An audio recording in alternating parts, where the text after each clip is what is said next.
Imagine a car with less horsepower than a modern riding lawnmower hitting 70 miles per hour on the highway. Not just any car, a three-wheeler with a fabric roof and an engine smaller than most motorcycles. This is the story of the Messerschmitt KR200, the aircraft company's bizarre bubble car that defied physics, convention, and common sense to become one of the most efficient vehicles ever mass-produced. Picture this. It's 1959, and you're watching traffic on the Autobahn. American cars thunder past with their V8 engines producing 300, even 400 horsepower. British sports cars zip by with their refined inline sixes. Then something peculiar appears in your rearview mirror, a tiny teardrop-shaped vehicle with a glass bubble canopy, looking more like an escaped fighter plane cockpit than a car. It pulls alongside your 100-horsepower sedan. Then, impossibly, it starts to pass you. You floor it, but this bizarre three-wheeled contraption with its sewing machine engine keeps pulling away. You've just been overtaken by a Messerschmitt KR200, all 36 horsepower of it. The KR200 wasn't supposed to exist. Messerschmitt, the company that built the Luftwaffe's most feared fighter planes, was banned from producing aircraft after World War II. Their factories sat empty, their engineers unemployed, their expertise in aerodynamics and lightweight construction seemingly worthless in peacetime. But here's where it gets interesting. While other manufacturers were building cars the traditional way, heavy steel bodies, big engines, four wheels, Messerschmitt approached the problem like they were designing a fighter plane that happened to drive on roads. To understand why a 191cc engine could propel this machine to speeds that embarrassed real cars, we need to travel back to 1952. Germany was still rebuilding from the war. Gasoline was expensive and rationed. Most people couldn't afford cars, and those who could faced fuel costs that would make today's prices look charitable. The German government had created a special vehicle classification, the Kabinenroller, or cabin scooter. Any vehicle under 250cc with three wheels qualified, avoiding heavy automotive taxes and requiring only a motorcycle license. Enter Fritz Fend, an aeronautical engineer who'd been building invalid carriages for wounded veterans. He had an idea for an enclosed scooter that could protect riders from weather while maintaining motorcycle efficiency. He needed a manufacturer with expertise in lightweight construction and aerodynamics. He needed Messerschmitt. What Fend and Messerschmitt created violated everything Detroit knew about making cars. The entire vehicle weighed just 506 pounds, less than the engine alone in many American cars. The body wasn't steel, but a tubular space frame with aluminum and fabric panels. The shape wasn't a box, but a perfect teardrop refined in the same wind tunnels that tested Me-109 fighters.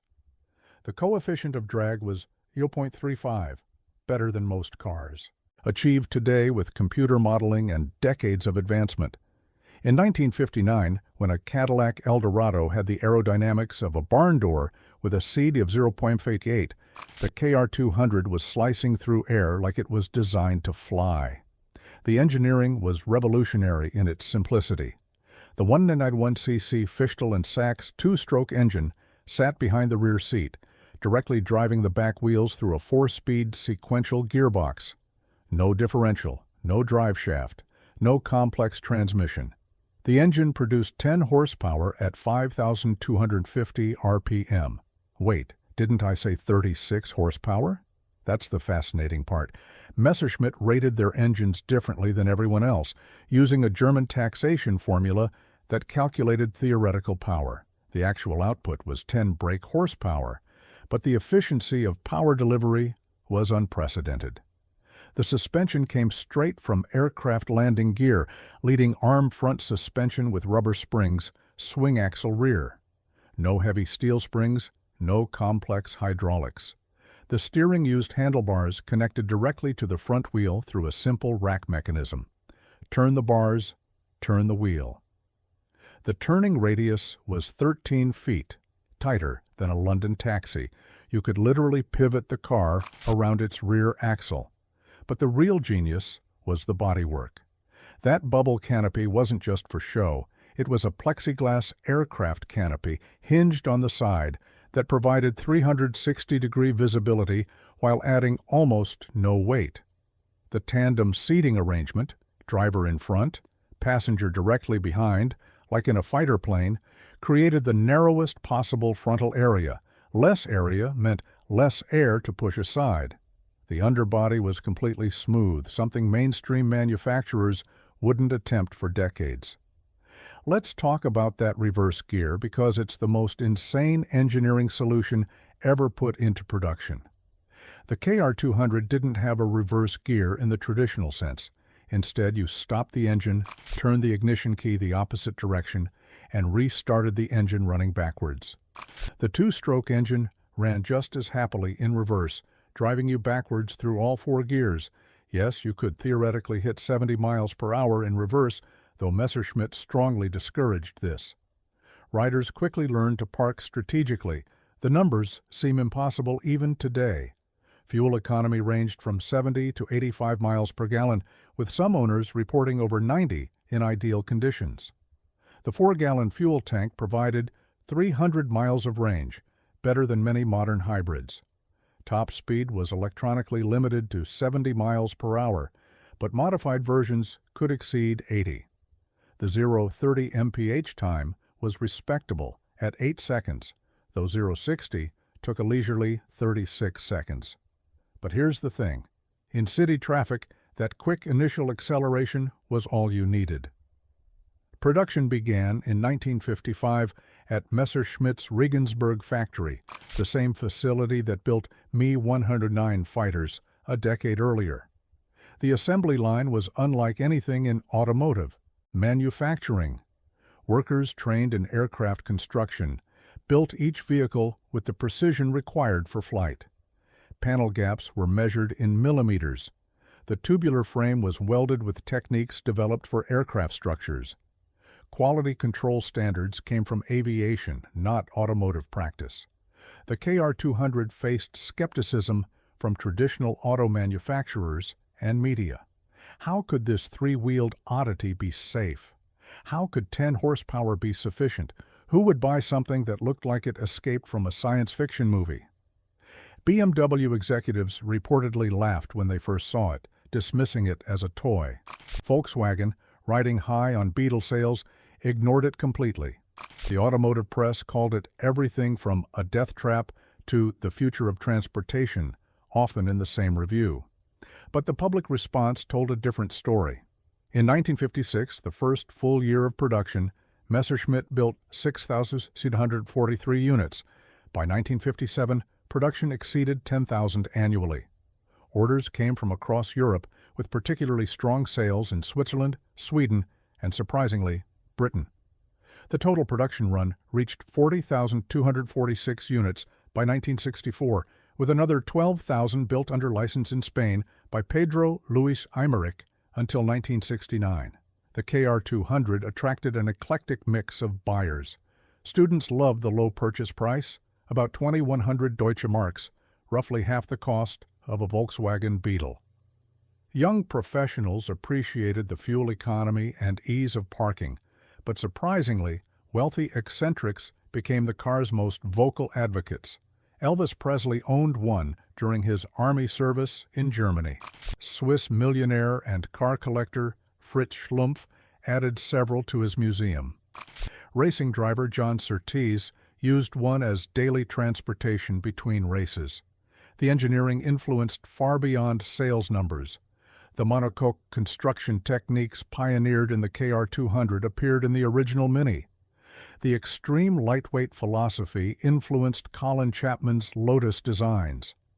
The aerodynamic efficiency proved that careful shaping mattered more than raw power, a lesson not fully embraced by mainstream manufacturers until the 1980s oil crisis. Racing proved the design's potential.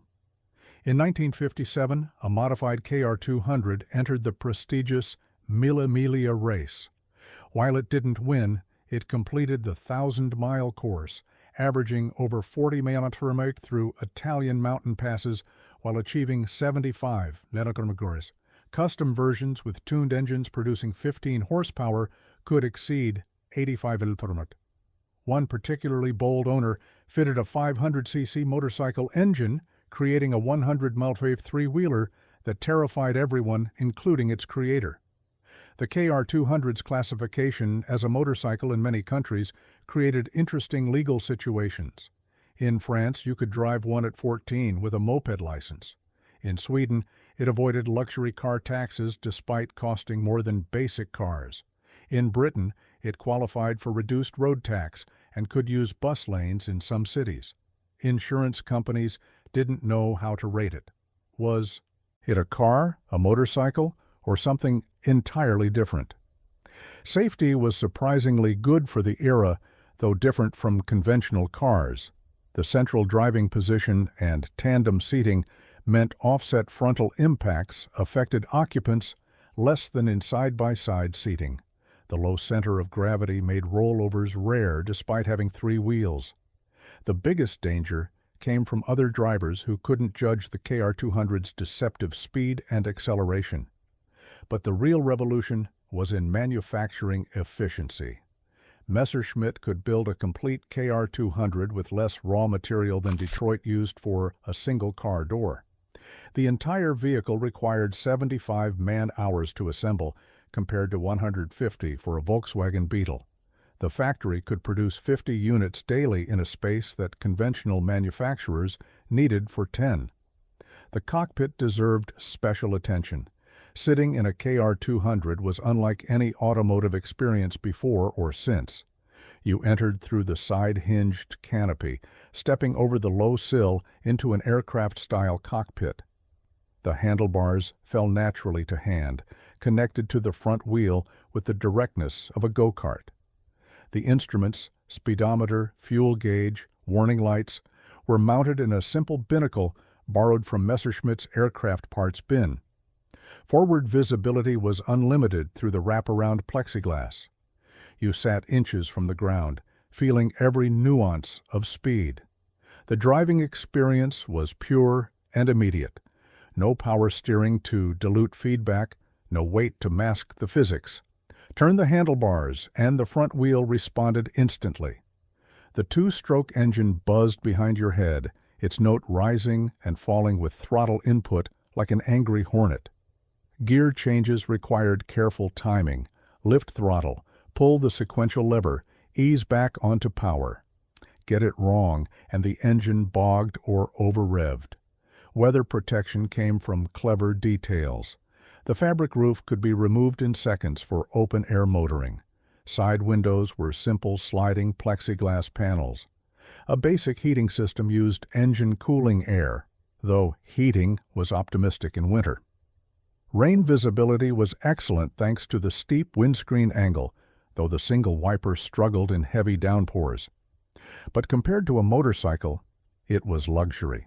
The KR200's influence extended beyond transportation into popular culture. It appeared in films as the transport of choice for quirky characters. The Beatles were photographed in one during their Hamburg days. It became a symbol of ingenious German engineering, proof that efficiency didn't require sacrifice. Design museums worldwide added them to their collections as examples of form following function. Technical innovations kept coming throughout production. In 1957, Messerschmitt introduced hydraulic brakes, replacing the cable system. The 1958 model received improved door seals and ventilation. By 1960, an electric fuel gauge replaced the reserve tap. Each change was minor, but showed continuous refinement of an already efficient design. Competition emerged, but never truly threatened. The BMW Isetta, with its front-opening door and four-wheel stability, sold better, but consumed more fuel and cost significantly more. The Heinkel cabine copied the bubble canopy concept, but lacked Messerschmitt's aerodynamic refinement. The Zündab Janus put passengers back-to-back, creating a symmetrical design that was clever, but aerodynamically inferior. Production challenges mounted by 1960. The German economy had recovered, fuel was cheaper, and buyers wanted real cars. The special tax advantages for three-wheelers were being phased out. Most critically, Messerschmitt regained permission to build aircraft in 1958. The company's focus shifted back to aerospace, where profits were higher and engineering challenges more exciting. The final KR200s rolled off the Regensburg line in 1964, though Spanish production continued until 1969. The last vehicles featured improved electrics, better seals, and strengthened frames. Messerschmitt offered generous part support, maintaining inventory until the 1980s. Many dealers converted to servicing the growing restoration market. So what was actually the secret to the KR200's remarkable performance? It wasn't one innovation, but the integration of many. The aerodynamics reduced drag to levels that wouldn't be matched for decades. The lightweight construction meant less mass to accelerate and decelerate. The direct drive eliminated power loss through complex transmissions. The narrow frontal area minimized air resistance. Every component was optimized for efficiency, not convention. Consider this context. In 1959, the average American car weighed 4,000 pounds and achieved 12 miles per gallon. It needed 200 horsepower to reach 70 milliliter. The KR200 weighed 1/8 as much, used 1/20 of the power, and achieved the same speed while burning 6 times less fuel. It wasn't magic, it was physics properly applied. The maintenance simplicity was revolutionary. The entire engine could be removed in 30 minutes. The two-stroke required only mixing oil with fuel, no oil changes, no valve adjustments, no cooling system maintenance. The transmission used motorcycle oil changed annually. Tires lasted 30,000 miles due to the light weight. Body panels could be replaced individually without welding. A competent owner could perform all routine maintenance with basic tools. Modern engineers studying the KR200 find lessons still relevant today. The integration of structure and aerodynamics predated computer-aided design by decades. The weight optimization techniques appear in Formula One cars. The direct drive efficiency influenced electric vehicle design. Even the controversial reverse gear solution demonstrated that unconventional thinking could solve complex problems simply. Surviving KR200s have become highly collectible. Pristine examples command prices exceeding $30,000, 15 times their inflation-adjusted original cost. Restoration specialists exist worldwide, reproducing parts with original specifications. Clubs organize rallies where hundreds of bubble cars converge, their two-stroke engines creating a symphony of efficiency. The KR200 proved that transportation didn't require excess. In an era of automotive gigantism, Messerschmitt showed that intelligence could substitute for resources. They took an aircraft company's expertise, a motorcycle's engine, and a designer's vision, creating something that shouldn't have worked but did, brilliantly. Today, as manufacturers chase efficiency through complexity, hybrid systems, exotic materials, electronic controls, the KR200 stands as a reminder that elegance comes from simplicity. Every surface had a purpose, every component justified its weight, every design decision prioritized efficiency. It wasn't trying to be a car, it was trying to be the most efficient enclosed vehicle possible. The environmental impact deserves recognition. Over its production life, KR200s collectively saved an estimated 50 million gallons of fuel compared to conventional cars covering the same miles. The minimal material usage meant less mining, less processing, less waste. The longevity, many still run after 65 years, demonstrates sustainable design before the term existed. Think about what Messerschmitt achieved. They took a company banned from its primary business, engineers trained for warfare, and facilities designed for destruction, transforming them into creators of the most efficient personal transport of their era. They proved that constraints breed creativity, that less can be more, that proper engineering trumps brute force. The KR200 represents a philosophical statement about transportation that resonates today more than ever. It asked fundamental questions. How much car do you really need? How much power is sufficient? How much fuel is acceptable? The answers Messerschmitt provided were radical then and remain relevant now. In our current era of 500 horsepower SUVs and 5,000-pound electric vehicles, the KR200's achievement seems almost impossible. A fabric-roofed three-wheeler with the power of a large motorcycle, reaching highway speeds while achieving better fuel economy than any modern non-hybrid. It wasn't achieved through breakthrough technology, but through the relentless application of aircraft principles to ground transportation. The legacy lives on in unexpected places.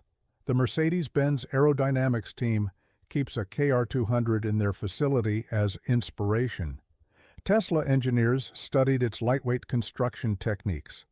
The Volkswagen XL1, achieving 261 mpg, follows its template of extreme aerodynamics and minimal weight. Every time an engineer questions whether a component is necessary, they're channeling Messerschmitt's philosophy. The Messerschmitt KR200 remains proof that innovation doesn't require unlimited budgets or cutting-edge technology.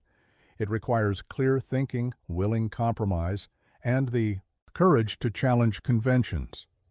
In 1959, a tiny German company, using aircraft techniques and a two-stroke engine, created something that still amazes engineers today.